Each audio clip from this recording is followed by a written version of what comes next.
ဟုတ်ကဲ့အားလုံးမင်္ဂလာပါဒီနေ့မှာတော့ကျွန်တော်တို့အားလုံးနဲ့မစိမ့်တဲ့ခေါင်းစဉ်လေးတစ်ခုနဲ့မိတ်ဆက်ပေးခြင်းပါတယ်အကြမ်းဖက်မှုတွေအကြောင်းပဲဖြစ်ပါတယ်အကြမ်းဖက်မှုတွေကိုကျွန်တော်တို့ပတ်ဝန်းကျင်မှာမြင်ဘူးကြားဘူးနေကြပြီးသားဖြစ်မှာပါကျွန်တော်တို့ကိုယ်တိုင်ကအကြမ်းဖက်ခံရတာမျိုးရှိသလိုကိုယ်တိုင်ကအကြမ်းဖက်မှုတွေကိုကျူးလွန်နေတဲ့အခြေအနေမျိုးတွေလည်းရှိတတ်ပါတယ်ဒီဗီဒီယိုလေးမှာတော့အကြမ်းဖက်မှုရဲ့အဓိပ္ပာယ်ဖွင့်ဆိုခြင်းနဲ့အကြမ်းဖက်မှုအမျိုးအစားတွေအကြောင်းကိုရှင်းပြပေးသွားမှာပဲဖြစ်ပါတယ်ကျွန်တော်တို့တော်တော်များများကအကြမ်းဖက်မှုဆိုရင်ကိုယ်ထိလက်ရောက်ထိခိုက်နာကျင်အောင်လုပ်တာကိုပြောတတ်ကြတာများပါတယ်တကယ်တော့အကြမ်းဖက်မှုတွေဆိုတာဒီထက်ပိုနည်းနည်းပြီးတော့အကြမ်းဖက်မှုလို့သတ်မှတ်ရခက်တဲ့အကြမ်းဖက်လုပ်ရပ်တွေလည်းရှိနေပါတယ် WHO ရဲ့အဓိပ္ပာယ်ဖွင့်ဆိုချက်အရအကြမ်းဖက်မှုဆိုတာကိုတော်၎င်းအခြားသူကိုတော်၎င်းလူတစုသို့မဟုတ်လူအဖွဲ့အစည်းတစ်ခုကိုထိခိုက်ဒဏ်ရာရအောင်သေကြေအောင်စိတ်ပိုင်းဆိုင်ရာထိခိုက်နာကျင်အောင်ဖွံ့ဖြိုးတိုးတက်မှုနောက်ကျအောင်သို့မဟုတ်ဆင်းရဲမွဲတေအောင်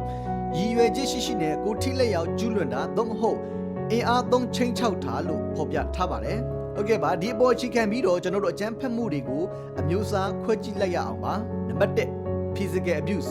ရုပ်ပိုင်းဆိုင်ရာအကြမ်းဖက်ခြင်းသဘောကတော့တပားသူကိုထိလက်ရောက်ထိခိုက်နာကျင်အောင်လုပ်တာဖြစ်ပါတယ်လက်သီးနဲ့ထိုးတာပါးရိုက်တာဓာတ်နဲ့ထိုးတာဘုံထောင်ဘုံကျဲတာဒီနေရာမှာမိဘကသားသမီးကိုတော်၎င်းဆရာမကတပည့်ကိုတော်၎င်းကိုထိလက်ရောက်ရိုက်နဲ့အပြစ်ပေးတာလဲရုပ်ပိုင်းဆိုင်ရာအကြမ်းဖက်ခြင်းတစ်မျိုးဖြစ်ပါတယ်နံပါတ်2 verbal abuse နှုတ်ပိုင်းဆိုင်ရာအကြမ်းဖက်ခြင်းတစုံတစ်ယောက်အားထိခိုက်စေလိုတဲ့ရည်ရွယ်ချက်နဲ့နှုတ်ဖြင့်ပြောဆိုတ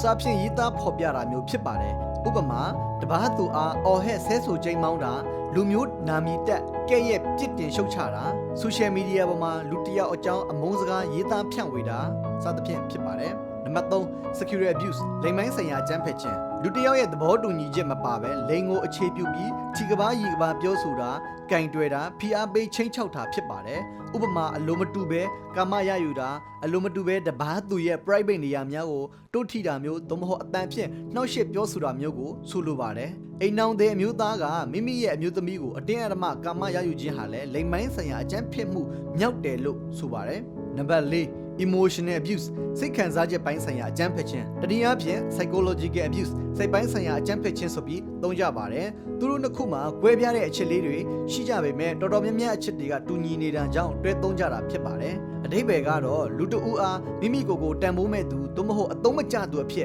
်တန်တရားစိတ်ဖြစ်ပေါ်ခံစားစေရန်ပြုမှုပြောဆိုခြင်းနဲ့စိတ်မလုံခြုံအောင်ချိန်ချောက်နှောက်ယှက်ခြင်းမျိုးလို့ဆိုပါတယ်စိတ်ခံစားချက်လို့ပြောတာကြောင့်စိတ်မလုံမခြုံခံစားရစေတဲ့အပြုမှုလုပ်ရတော်တော်များများကိုလည်းစိတ်ခံစားချက်ပိုင်းဆိုင်ရာအကြမ်းဖက်မှုလို့သတ်မှတ်ထားပါတယ်။၎င်းအကြမ်းဖက်မှုဟာသူတစ်ပိုင်းရဲ့စိတ်ခံစားချက်ကိုတည်ငါလွှမ်းမိုးအနိုင်ယူခြင်းနဲ့သဘောနဲ့ပြုလုပ်ပြောဆိုတာမျိုးဖြစ်နိုင်တယ်လို့ရေရှည်လွှမ်းမိုးခြင်းမျိုးလည်းဖြစ်နိုင်ပါတယ်။ဥပမာတပားသူရဲ့အနေချက်ကိုလောင်ပြောင်ပြောဆိုလိုက်တာအသားမဲကြောင်အရက်ပူကြောင်ကိုစနောက်ပြောဆိုနေတာနာမည်ပြောင်ကိုလူကြားသူကြားခေါ်တာစသဖြင့်ဖြစ်ပါတယ်။ထိုမှမကပဲလူတဦးအားမိသားစုသို့မဟုတ်လူအဖွဲ့အစည်းနဲ့အဆက်အသွယ်ဖြတ်ထားပြီးတယောက်တည်းအထီးကျန်နေစေတာစိတ်တန်ရာရရှိစေတာစတဲ့လုပ်ရများလည်းပါဝင်ပါတယ်၎င်းအကြမ်းဖက်လုပ်ရများကိုကျွန်တော်လူပတ်ဝန်းကျင်မှာတတိလက်လွဲပြောဆိုပြုလုပ်နေတတ်ကြတာလည်းရှိသလိုတစ်ဖက်မှာလည်းခံစားရသူအနေနဲ့စိတ်မလုံခြုံမှုခံစားရကြောင်းထုတ်ပြောဖို့ခက်ခဲတတ်ပါတယ်စိတ်ခံစားချက်ပိုင်းအကြမ်းဖက်ခံရမှုတော်တော်များများဟာလည်းရုပ်ပိုင်းဆိုင်ရာထိခိုက်နာကျင်တာမျိုးလိုကင်တွယ်ပြတ်သားရခက်ခဲတာတွေကြောင့်လည်းဖြစ်ပါတယ်နံပါတ်5 financial abuse ငွေကြေးဆိုင်ရာအကြမ်းဖက်ခြင်းတစုံတစ်ယောက်ပိုင်ဆိုင်သည့်သို့မဟုတ်ရယူခွင့်ရှိသည့်ပစ္စည်းဥစ္စာများကိုထိုသူတို့၏ခွင့်ပြုချက်မရှိဘဲထိန်းချုပ်တာသိမ်းပိုက်တာအလွဲသုံးစားလုပ်တာနဲ့ရယူခွင့်ကိုညှင်းပယ်တာတို့ကိုဆိုလိုပါတယ်ငွေကြေးပိုင်ဆိုင်မှုနဲ့သက်ဆိုင်တဲ့လုပ်ရအားလုံးလည်းအကျုံးဝင်ပါတယ်ဥပမာလင်းယောက်ျားဖြစ်သူမှ၎င်း၏အမျိုးသမီးအားငွေကြေးပိုင်ဆိုင်ခွင့်မပေးတာထိန်းချုပ်တာနောက်တစ်ခုအများပြည်သူရဲ့ငွေကြေးကိုခိုးယူသိမ်းပိုက်တာအလွဲသုံးစားလုပ်တာစသည်တို့ဖြစ်ပါတယ်နံပါတ်6 spiritual abuse တဝင်ယုံကြည်မှုဆိုင်ရာအကြမ်းဖက်ခြင်းတစုံတစ်ယောက်တစုတစ်ဖွဲ့ကိုထိန်းချုပ်ရန်ကြိုးကင်ခြေလှယ်နိုင်ရန်အတွက်ဘာသာရေးကိုတော်၎င်းထိုသူတို့၏တဝင်ယုံကြည်ရာတစ်စိတ်တစ်ပိုင်းကိုတော်၎င်းအသုံးချအမျက်ထုတ်ခြင်းကိုဆိုလိုပါတယ်ဥပမာဘာသာရေးကောင်းဆောင်တရားအနေနဲ့မိမိဩဇာတည်မြဲရေးအတွက်ဘာသာရေးကိုအသုံးချအုပ်စုဖွဲ့မှိုင်းတိုက်တာအာဏာရှိသူများမှာအများပြည်သူကိုမိမိတို့လုပ်ရအမှားများကိုမှန်ကန်သည်ဟုထင်စေရန်ဘာသာရေးဆရာများမှတဆင့်ဘာသာဝင်များကိုဟောပြောစည်းရုံးစေတာစတဲ့လုပ်ရများဖြစ်ပါတယ်နံပါတ်9 neglecting လက်လျူရှုခြင်းဂရုစိုက်ရန်ကြီးရှုစောင့်ရှောက်ရန်တာဝန်ရှိတော်ညာလေတာဝန်မယူဂရုမစိုက်ဘဲလက်လျူရှုထားခြင်းဟာလည်းအကြမ်းဖက်ခြင်းလုပ်ရဖြစ်ပါတယ်ဥပမာမိဘမှအရွယ်မရောက်သေးသောသားသမီးကိုလုံလောက်တဲ့နှွေးထွေးမှုမပေးဘဲပြစ်ပယ်ထားတာအတန်းထဲမှာဆရာမကကျောင်းသားတချို့ကိုပဲအရေးပေးခွဲခြားဆက်ဆံနေတာစသဖြင့်ဖြစ်ပါတယ်နံပါတ်10 cultural abuse ယဉ်ကျေးမှုပိုင်းဆိုင်ရာအကြမ်းဖက်ခြင်းယဉ်ကျေးမှုဘာသာရေးသို့မဟုတ်ထုံးတမ်းအစဉ်အလာတွေရဲ့အစိတ်ပိုင်းတစ်ခုဖြစ်တဲ့အလေးကျင့်ကြောင်းလူတဦးသို့မဟုတ်လူတစုတစ်ဖွဲ့ကိုထိခိုက်နာကျင်စေခြင်းမျိုးကိုဆိုလိုပါတယ်ဥပမာကာမပိုင်ဟုခေါ်ဆိုကြသည့်လင်ယောက်ျားမျိုးသားက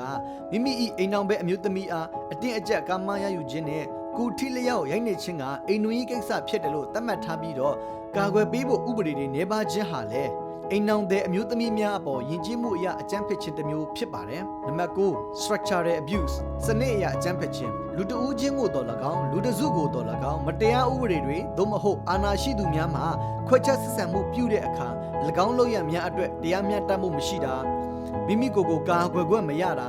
မတရားမှုအခြေအနေတွေကိုပြောင်းလဲနိုင်စွမ်းမရှိတာစတဲ့အခြေအနေမျိုးကိုစနစ်အရာအကြမ်းဖက်တယ်လို့ဆိုလိုပါတယ်။ဥပမာအများပြည်သူနဲ့ဆိုင်တဲ့နေရာတော်တော်များများမှာမတန်ဆွမ်းများအတွက်သွားရလာရလွယ်ကူအောင်မဖန်တီးထားတာအစိုးရစီမံချက်ဖြင့်လေသိန်းရသိန်းခံရသောတောင်သူများအတွက်လုံလောက်တဲ့မျက်နှာကြီးမရတာစတဲ့အခြေအနေများဖြစ်ပါတယ်။သူဟာမတရားတဲ့ဥပဒေတွေနဲ့လူနည်းစုကိုသာအဓိကထားပြောတာဖြစ်တဲ့အတွက်လူဖွဲ့စည်းတစ်ခုလုံးနဲ့သက်ဆိုင်တဲ့ဖွဲ့စည်းတိဆောက်ပုံရအကြမ်းဖက်ခြင်း structural violence နဲ့တော့ကြွယ်ပြားခြားနားမှုရှိတယ်ဆိုတာကိုလည်းနားလည်ထားစေချင်ပါတယ်။ဟုတ်ကဲ့ပါဒါကတော့ကျွန်တော်တို့ပတ်ဝန်းကျင်မှာအကြမ်းဖက်မှုလို့လက်ခံမထားကြတဲ့အကြမ်းဖက်လုပ်ရတဲ့အကြောင်းကိုတင်ပြခဲ့တာပဲဖြစ်ပါတယ်ဒါတွေကလည်းကျွန်တော်တို့ရှင်းတန်ကြည်ပြင်းရာပတ်ဝန်းကျင်ယဉ်ကျေးမှုဒလေထုံးတမ်းပညာရေးစနစ်စီးပွားရေးအစီအမံပြေမှုနိုင်ငံရေးစနစ်တွေရဲ့အားနည်းမှုတွေကလည်းအကြမ်းဖက်မှုလုပ်ရတွေကိုဖြစ်ပေါ်စေတာဖြစ်တဲ့အတွက်ကြောင့်ဒီဗီဒီယိုလေးကိုနားထောင်ပြီးသွားရင်လည်းပတ်ဝန်းကျင်မှာအကြမ်းဖက်မှုတွေကိုမိမိကိုယ်တိုင်ကကျူးလွန်မှုမပြုဘဲနဲ့တော့၎င်းအများသူငါကိုအကြမ်းဖက်မှုတွေအကြောင်းပညာပေးခြင်းအဖြစ်တော့၎င်းအကြမ်းဖက်လုပ်ရများကိုရှော့ချနိုင်မယ်လို့ယုံကြည်ပါတယ်အားလုံးကိုကျေးဇူးတင်ပါတယ်